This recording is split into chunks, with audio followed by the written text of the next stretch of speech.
손톱이나 발톱 무좀으로 고생하시는 분들 많을 텐데요. 오늘 바이오 위클리에서는 새로운 방식으로 무좀균을 짧은 시일 안에 박멸하는 치료제를 개발하고 있는 엠틱스 바이오에 대해 자세히 알아보겠습니다. 엠틱스 바이오의 이한승 연구소장, 그리고 이 회사를 취재한 이성규 기자와 자세한 내용 알아보겠습니다. 두 분 모두 어서 오세요. 네, 안녕하세요. 네.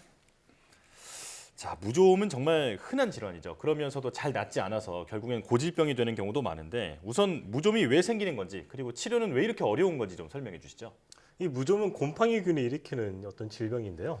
이 곰팡이라고 하는 진균은 인간과 같은 핵을 가진 진핵성물이어서 세균을 치료하는 데 쓰이는 항생제로는 치료할 수가 없습니다. 아, 네. 그래서 무좀을 치료하기 위해서는 진균 치료제가 필요한데요.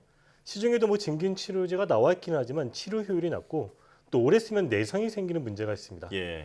이런 이유 등으로 기존과는 다른 방식의 무좀 치료제가 개발이 되면 환자 치료에 큰 도움이 될 것으로 기대가 되고 있죠. 그렇군요. 네. 자, 그래서 오늘은 그 치료제를 개발하고 있는 기업을 초대했는데요. 이한승 소장님, 본격적인 질문에 앞서서 사명에 대해서 좀 여쭙고 싶습니다.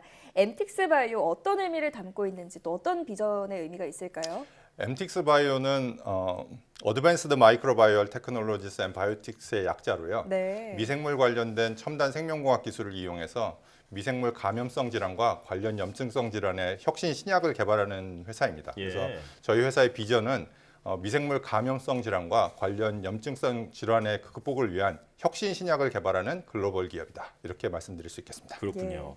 자, 사실 무좀 얘기로 시작했지만 오늘 주제는 미생물 감염성 질환인데요. 네. 그런데 지구 온난화 같은 환경 변화가 이런 무좀과 같은 그런 네. 미생물 감염성 질환 발병에 영향을 준다고 하는데 이게 어떻게 상관이 있는 건가요? 사실 지구 온난화가 이제 기후 변화 같은 것들을 가져오고 이런 기후 변화로 야생 동물 서식지가 파괴되고 바이러스 등 미생물에 감염된 동물과의 접촉이 늘어나면서 네. 인간의 감염 위험이 굉장히 커지고 있습니다. 예. 그래서 기후 변화가 전염병 확산을 부른다 또는 지구 기온이 0.5도 상승되면 더 크고 이렇게 빈번한 팬데믹을 부른다는 경고들이 계속 나오고 있는 상황이고요. 예. 지구 온난화로 인한 감염병을 이야기하면 아마 많은 분들이 바이러스 감염을 주로 생각하시지만 실제로 바이러스 감염은 인체의 면역성을 떨어뜨려 가지고 네. 2차, 3차적인 또 다른 감염증으로 이어지는 경우들이 많이 있습니다. 예. 그래서 최근 인도 등지에서 코로나19 감염증으로 인한 이런 털곰팡이 감염 같은 게 심각한 문제를 일으켜서요. 10,000명 넘는 사람들이 감염이 되고 그리고 2,000명 넘는 사망자를 내기도 했고요. 이런 대량 감염 사태가 아니더라도 코로나 바이러스에 감염된 환자들이 사망하는 것은 바이러스 감염 그 자체보다는 그 이후에 폐곰팡이 등의 감염이 또한 그 원인이 되는 것이 실정입니다. 그렇군요. 네. 사실 이제 곰팡이가 별거 아닌 것 같지만 우리를 굉장히 괴롭히는 어떤 그런 미생물 중에 하나인데 네. 이런 미생물을 어떤 박멸하는 기술, 엠틱스의 핵심 기술은 어떤 게 있나요? 저희의 이제 핵심 역량을 보통 한 3가지 정도로 말씀드릴 수 있는데요. 첫 번째는 이제 화합물 라이브러리를 합성하는 기술이라고 보통 얘기합니다. 그래서 네. 특정한 표적에 효과를 보이는 물질을 찾으면은 그 유도체 등을 이제 계속 합성하면서 이제 확장성을 갖는 신규 화합물 라이브러리를 통해서 더 나은 약물을 탐색할 수 있는 그런 지속 가능한 이제 약물 파이프라인을 구축하고 있고요. 예. 네. 두 번째는 이제 미생물 병독성 조절 인자 표적 기반 약물 스크린이라고 얘기하는데 좀 쉽게 말씀드리면은 기존의 것하고는 좀 다른 새로운 병독성 표적, 우리가 보통 바이오마커라고 부르는데 예. 이 기존의 약물이 갖는 한계를 극복한 새로운 약물을 개발한다는 그런 의미입니다. 그래서 새로운 표적을 찾는다는 거는 이 분야의 이제 전문가들이랑 긴밀한 협업을 통해서 보통 수행하고 있는데 지난해 저희가 이제 새로운 진균 세포벽 구성 성분을 표적으로 한 연구가 국제 학술지 그 저널 오브 메디시널 케미스트리의 표지 논문으로 선정이 될 정도로 저희들이 좀 주목을 받기도 하고 그랬었습니다. 그렇군요. 네. 그리고 세 번째는 이제 신규 생체 적합 소재랑 약물 전달 플랫폼이라고 보통 부르는데요. 약물을 개발하는 것뿐만 아니라 이제 어떻게 투여하느냐 그리고 그 전달 과정에 도움을 주는 소재를 개발하는 것 이렇게 3가지로 말씀드릴 수 있겠습니다. 예. 네. 자, 방금 설명하신 국제학술지 연구 결과가 손발톱 무좀 치료제 후보 약물인데요. 관련해서 이성규 기자가 현장을 취재하고 왔죠. 한번 보고 질문 이어가겠습니다. 이 개발 중인 그 무좀균 치료제 이거는 어떤 원리로 이렇게 무좀균을 죽이는 건가요? 지금 저희가 개발 중인 손발톱 무좀 치료제의 후보 약물의 작용은요, 일단 곰팡이라고 불리는 진균의 세포벽 성분의 합성을 저해해서 물리적으로 얘의 생장을 저해하는 그런 작용 기전을 가지고 있습니다. 일단 기본적으로 저희가 후보 약물을 발굴하기 위한 대용량 라이브러리를 구축을 하고요.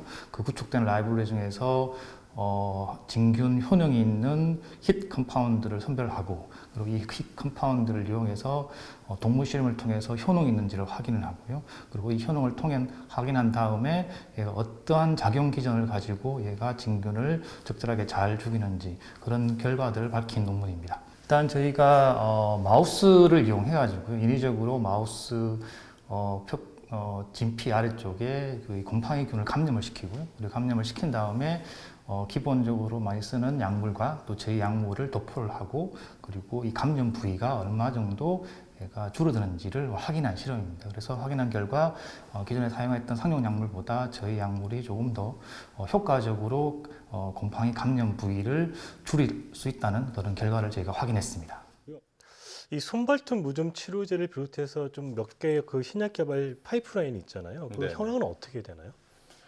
저희 주요 신약 개발 파이프라인은 크게 이제 세 가지로 구분할 수 있는데요. 첫 번째가 항진균제, 그리고 두 번째가 항염증제, 그리고 세 번째가 이제 필러나 또는 약물 전달 시스템으로 개발 중인 생체 적합 소재입니다. 예.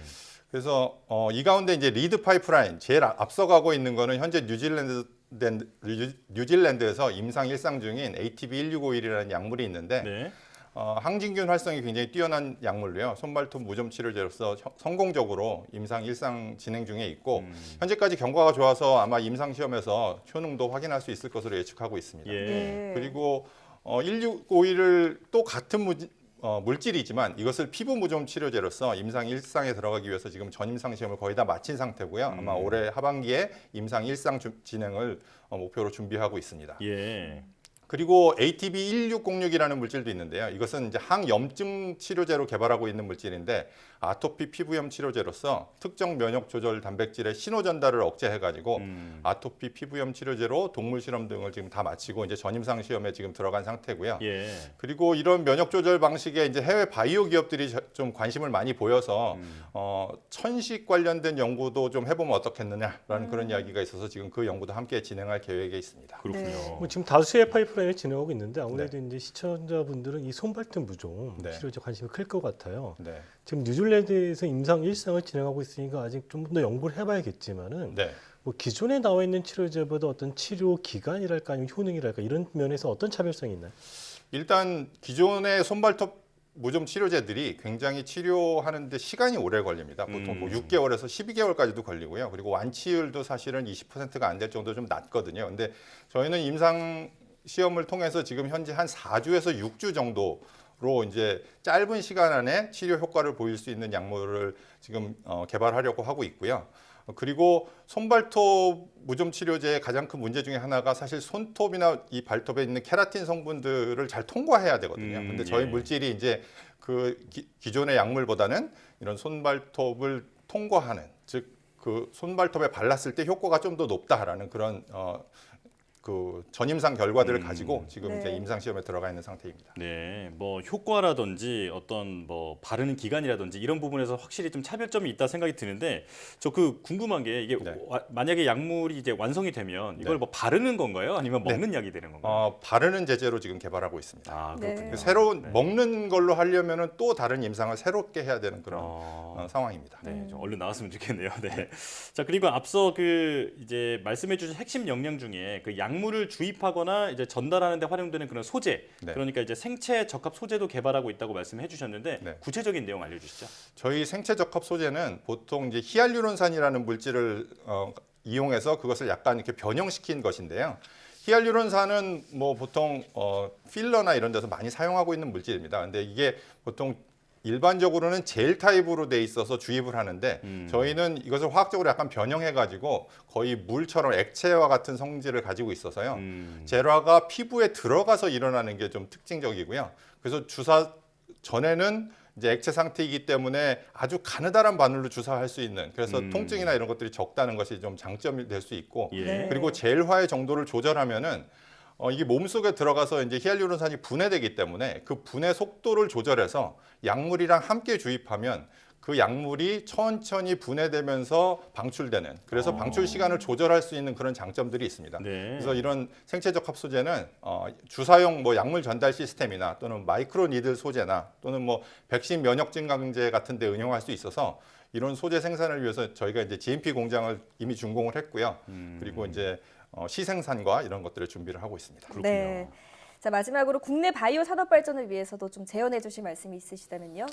아마 많은 분들이 바이오 산업에 기대를 걸고 계시고 열심히 현장에서 뛰고 계신 것으로 아는데 네. 저희 회사 입장에서 이제 조금 말씀드리고 싶은 것은 우리나라 바이오가 너무 약간 좀 트렌디한 것을 따라가고 그리고 거대 글로벌 제약사들의 약간 좀 너무 약간 디펜던트한 게 아닌가라는 그런 생각들을 좀 가지고 있습니다. 네. 그래서 저희 생각에는 뭐 첫술에 배부를 수는 없지만은 업계 유행보다는 정말 잘할 수 있는 분야에 집중을 해가지고 성공 가능성이 큰 표적을 잡아서 성공 사례를 좀 많이 만들어서 구체적으로 결과물과 매출을 내는 기업들이 좀 많아졌으면 좋겠다라는 그런 희망을 갖고 있고요. 예. 그런 가능성이 있는 기업들에 좀 더 투자와 지원이 되었으면 하고 저희도 이제 그런 기업이 되도록 노력하도록 하겠습니다. 네. 자, 무좀 때문에 고민하는 분들이 정말 많잖아요. 아마 시청자 여러분께서도 관심 있게 지켜보셨을 것 같은데 앞으로 깨끗한 손발 만드는데 큰 역할을 해주시기를 기대하겠습니다. 네, 바이오 위클리 엠틱스 바이오의 이한승 연구소장 그리고 이성규 기자와 함께했습니다. 고맙습니다. 네, 감사합니다.